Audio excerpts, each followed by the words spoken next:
Halatang in love ba? Ano tawag? It's always smile. So, kumusta na-celebrate ang V-Day? Masaya. Siguro po ito yung isa sa mga thankful at happy ako na Valentine's 2025. Is this your best V-Day? I can say best kasi po iba talaga yung happiness ngayon, iba yung sarap sa pakiramdam na meron kang kasama sa buhay na maayos, syempre, tapos suportado ka sa lahat ng mga dreams mo. Andyan lagi nakasuporta through ups and downs.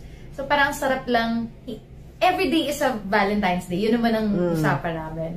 Pero yung mas-celebrate mo siya together dun sa taong mahal mo, syempre iba din. Basta ang sarap sa pakiramdam. But yung, mga past year ba? Hindi pa kasi. Masaya din po, pero mas thankful ako ngayon kasi syempre minsan meron kang reminiscing factor kada taon na kamusta ang naging 2024. Yung ganong factor. Ito po, parang masasabi kong mas naging stronger. Siya ang best friend ko eh. Siya ang ano ko eh.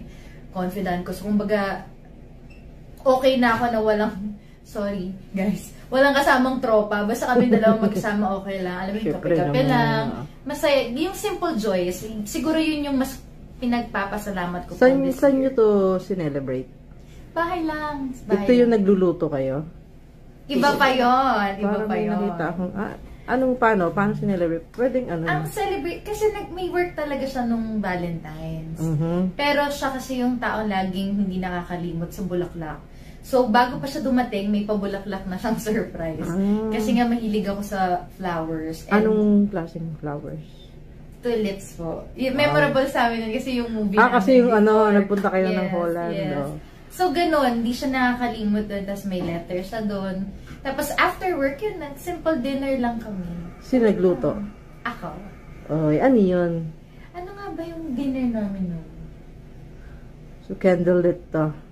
Hindi, simple lang simple talaga. Lang. Okay. As in, ano lang, usap. Mas, sobra kaming simple. Pero syempre, nung mga nakaraan, nung wala siyang work, yun talaga nag-e-effort din kami, kami sa setup pa kami. Mas may ganun kaming mga factors din. But this time, mas nandun kami sa simple. Mas na-appreciate ko kasi yung, hindi ko na rin siya pinipressure. Ayoko rin kasi mag-isip na siya kasi pagod rin siya sa work. So yung usap lang na yun lang, sobrang happy ko na. Wala sa plano mo rin na mag-produce? Wala, taga-support lang po talaga ako. Baka ako ang secretary sa finances. Pero yung creative, kay Coco talaga yon. Siya lagi ko siyang kinakausap. Sabi ko, amazed na amazed ako sa talent na binigay sa kanya. Kasi, ang hirap po nun eh. Ang galing niya, no? Ang galing. Hindi dahil sa kapartner ko siya, but because, masasabi ko hindi siya selfish. Siyempre may mga, I'm not saying everybody, pero pag bida ka kasi, minsan siyempre may mga bida na iisipin nila yung role nila. Siya, minsan nakakalimutan pa na yung sarili niya. Basta ang punto, gusto ko maganda yung kwento, maaalagaan ko yung artista, kaya napaproud ako sa kanya. As producer, as creator, as siya ngayon. Nasi-share niya na yung glimpse of kung paano siya sa tao. Kasi meron akong inaano lagi sa kanya na napapansin kapag kaibigan ka na niya or parte ka na ng buhay niya. Ano yan eh? Talaga ba? O sige, huwag ka na kumilos, ako nang bahala dyan. Ngayon, a part of him, yung ganong personality niya, nasi-share niya through work naman. So, at least marami nang nakaka-experience ng kung paano siya magmahal. Soon din ba mag-guest ka? Hindi ko alam. Kasi maski po ako, yung totoo, pag tinatanong ko siya, syempre, hook na hook din ako eh. Ano nang susunod? Manood ka? Hindi niya rin sinasabi sa akin. So, kahit ako tanungin ng kahit sino, kung anong kwento, hindi ko rin masasabi kasi pati ako pinahuhook niya dun sa kwento. Kasi on the spot daw niya may dinadagdag eh. Ang hirap nun ah. Sobrang siya. Kasi nakasama ko rin po siya sa lock-in ng probinsyano.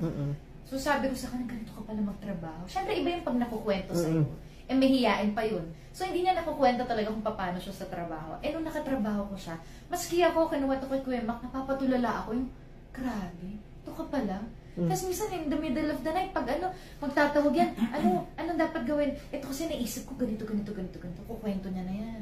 May mga ganun siyang thoughts na, grabe. Ang sinasabi namin, God's gift talaga. Ilang oras siya natutulog? Wala yatang tulog yung tao. Kasi diba, parang, wala, sobrang busy po eh. And ano lang, blessing naman yon kasi siya rin naman laging ready tumulong sa mga kaibigan. So, siya naman yung amazed ako sa pagkatao na kahit pagod, hindi mo maano. Pag kinailangan mo, nandyan talaga. Oo.